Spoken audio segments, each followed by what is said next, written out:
Thanks very much. You can all hear me okay? I'll take that as a yes. Okay, so we've heard a bit about deep artificial neural networks here at this meeting, which pleases me greatly. It's nice to see that more and more at neuroscience conferences. And in part, I think that's important to see because as it stands, really, deep artificial neural networks are really the only models that we have that can currently produce human-level pattern recognition and control.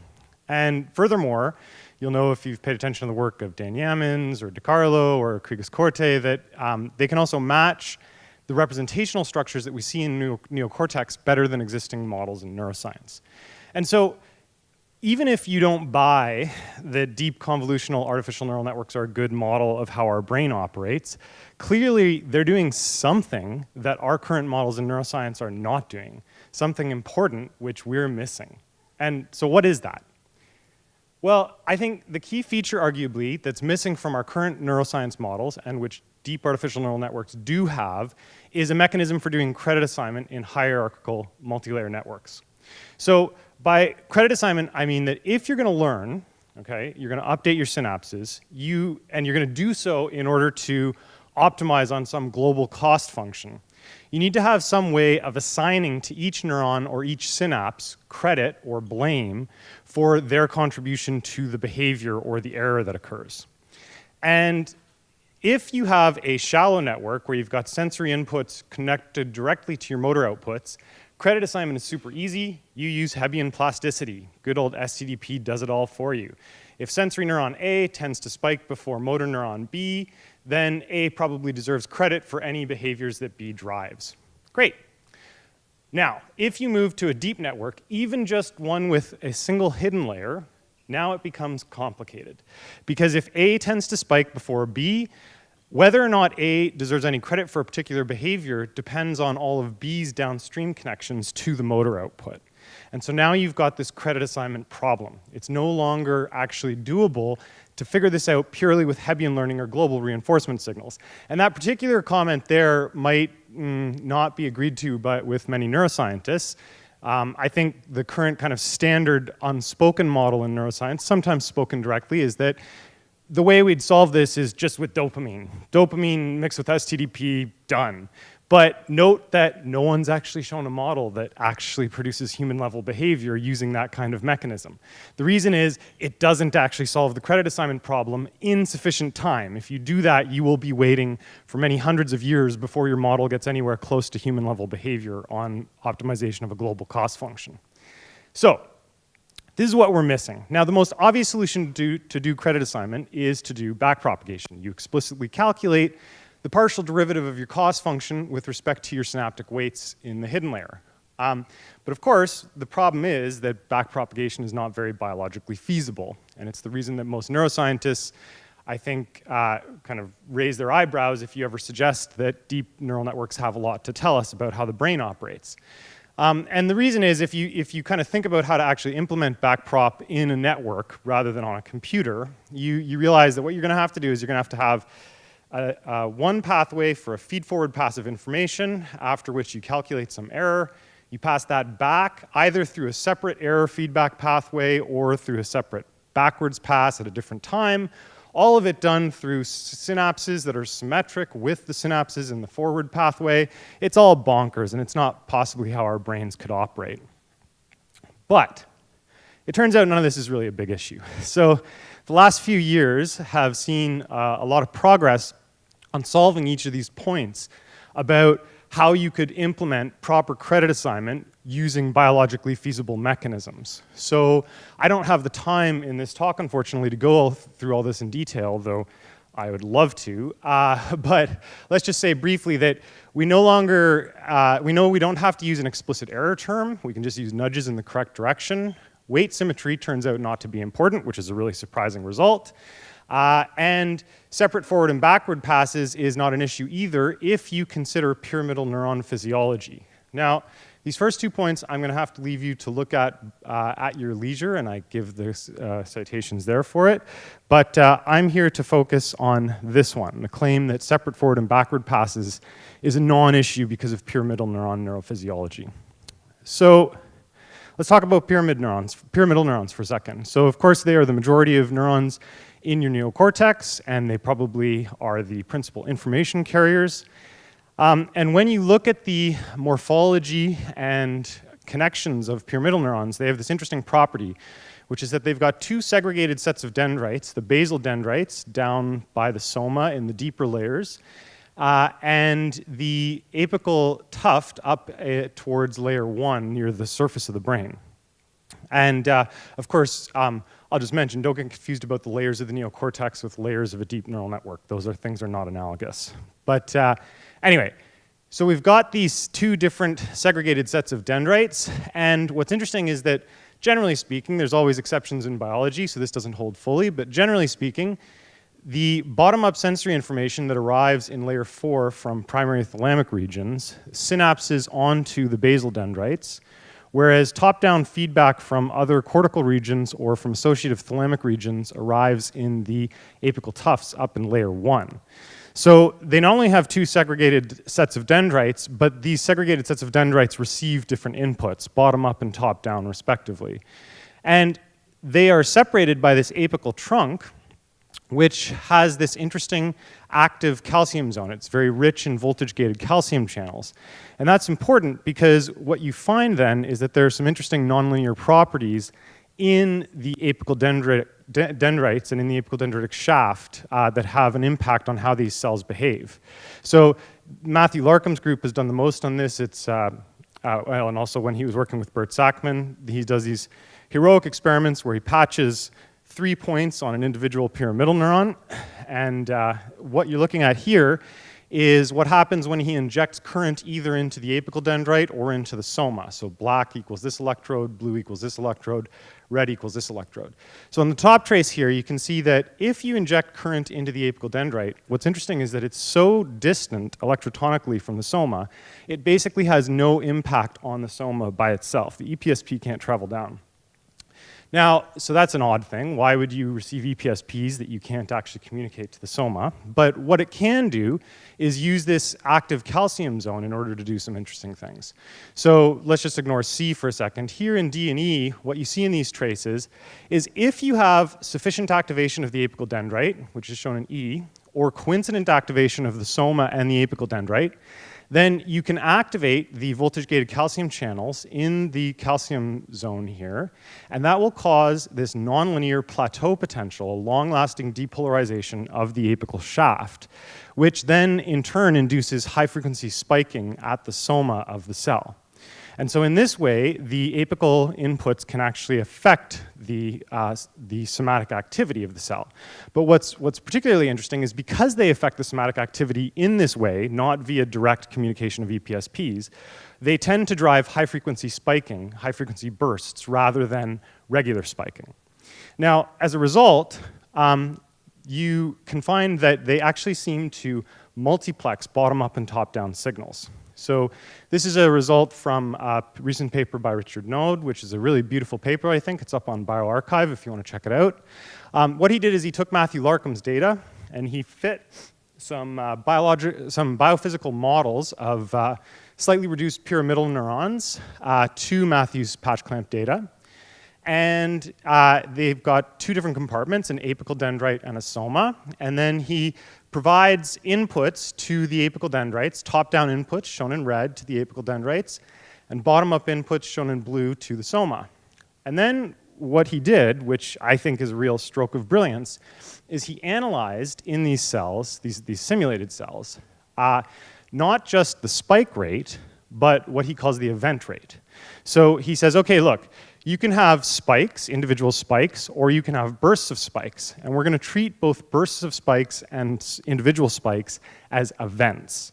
And then he's going to look at, what he did, he looked at the event rate, so that is the rate of either spikes or bursts, and the probability that an event is a burst, okay? So now, what you can see in this diagram here is that as the event rate increases, it seems to relate directly to this bottom-up somatic input, whereas the top-down dendritic input seems to correlate with the burst probability. You can see this again here. So what's interesting about this is that if you look at the firing rate of these neurons, so here, these are the inputs that are coming into the cell, the top-down input in red, the bottom-up input in blue. If you examine the firing rate, it doesn't seem to tell you anything. You don't know what you're looking at. But if you examine the event rate, now you find out that the event rate is actually carrying the bottom-up input. And if you examine the probability that an event is a burst, now that's carrying the top-down input. So these neurons are actually multiplexing their bottom-up and top-down signals simultaneously. And that's important because that's going to potentially allow you to do credit assignment. So that's what we've been working on. Now, I had proposed in the abstract to this conference a slightly earlier version of this model, but I thought I'd show you the more recent version, but it is very recent, so the task we've got is not particularly sophisticated, but I still wanted to share it with you because I think it's neat. So what we do is we have a very simple, deep-ish network, in that we've got just a single hidden layer. And so we've got input neurons X, output neurons Y, and then a hidden layer composed of these very abstract pyramidal neurons. And what we have is a separate somatic and apical compartment. And then, like Richard now did, we distinguish between spikes and bursts, both of which we treat as events. And the event rate is a function of the bottom-up inputs. So it's a function of X, and we call that H, that's the event rate. And the probability that an event is a burst is a function of the top-down inputs of Y, and we call that P. And then the burst rate is simply the product of the event rate and the probability that an event is a burst. Now, based on physiological evidence, what we also do is we assume that the downstream synapses are short-term depressing. And that's important because a short-term depressing synapse, when it encounters a high-frequency burst of spikes, is really going to treat it like a single spike. It's going to respond very strongly to the initial spike, and then it's going to engage in short-term depression. And so the second spike isn't going to do much, the third spike is going to do almost nothing, etc. So really, if you have short-term depressing synapses, they're going to be following the event rate, not the burst rate. And so that's why Y is ultimately a function of H, not of the burst rate beta, or the spike rate.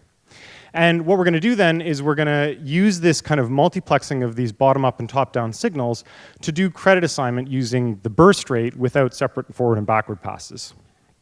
So in this initial version of the model, like I said, it's not a very sophisticated task yet, but we'll get there. What we're doing is we're training the network on a categorical sequence regression task. So to the input neurons, we give a bunch of different random sine waves, which we perturb with noise. And then the network has to match those to an output signal, which is ultimately composed of XORs of different inputs.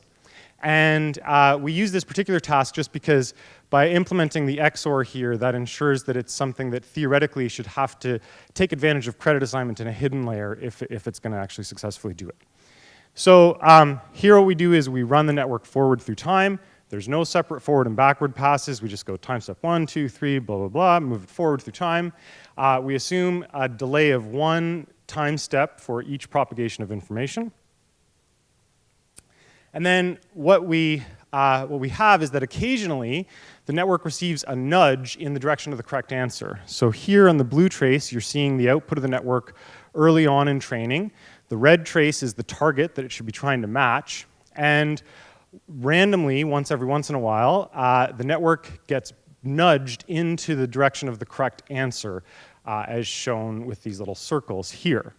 And what we do then to train the network is, at the output layer, we take the temporal difference between the activity before a nudge occurred and after a nudge occurred.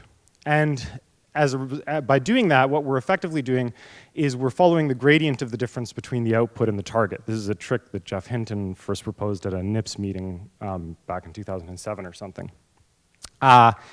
So anyway, that's how we learn at the output layer. But then for the hidden layer, what we do is we take the temporal difference between the burst after the nudge was received and at the time step when the nudge was received, so before it propagated back down to the hidden layer. And This is how we're going to update the hidden layer weights, but note that these variables are all readily accessible to the hidden layer synapses.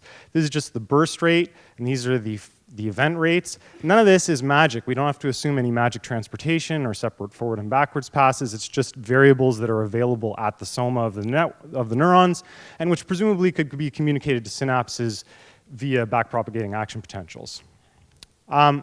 Now, we don't do any learning on the backwards weights, Z here, which turns out to not be important because of this seemingly magical effect called feedback alignment that Tim Lillicrap, the co-author on this, discovered. I don't have time to go into it, so I'll just leave you to read about it. But importantly, it works. You can get the network to match the target, and it does it pretty well. And the other important thing to note is that it can't do it if it doesn't have a hidden layer or if you don't train those hidden layer weights.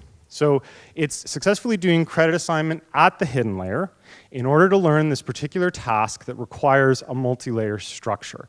And so that indicates that we have kind of solved this credit assignment problem. These neurons are successfully getting credit for their contribution to the behavioral output, and they are passing that credit on to their synapses. So I'm going to have to skip this up just because we're done now. So the last thing I'll say is that the importance of this model is not ultimately its deep learning capabilities, because right now, as it stands, this is very early days, it can't do quite as well as backprop on more difficult tasks. But the important thing, and the reason I want to push forward with this, is that it can make experimental predictions. And in particular, the 3 experimental predictions that I'd highlight are as follows. 1, it should be the temporal dynamics of burst firing that determine the sign of synaptic plasticity. 2, apical inputs should ultimately instruct basal plasticity. And 3, there should be some mechanism that opens apical control of basal plasticity. And what I think is interesting about this is that we've seen in a few papers previously some indication that these predictions might actually pan out, but a lot more work needs to be done this way. So to sum up, there's a good reason that deep learning has taken over AI, which is that it works. And the reason it works, so even if you're one of those misguided individuals who doesn't think that deep neural networks have much to tell us about the brain, you still have to admit that it's doing something correct in terms of getting behavioral outputs. And that something is credit assignment. And I'm going to tell you right now, it doesn't matter if you don't buy them as models of the brain must also have a mechanism for credit assignment. And it's a real mystery that we have yet to solve in neuroscience. And what I think personally, and I hope to show you more over the next few years, is that pyramidal neurons might actually have evolved their particular physiology in order to solve the credit assignment problem. And that might be interesting because it might suggest that those brain regions with pyramidal neurons actually are the ones doing deep learning. Thanks very much for your attention.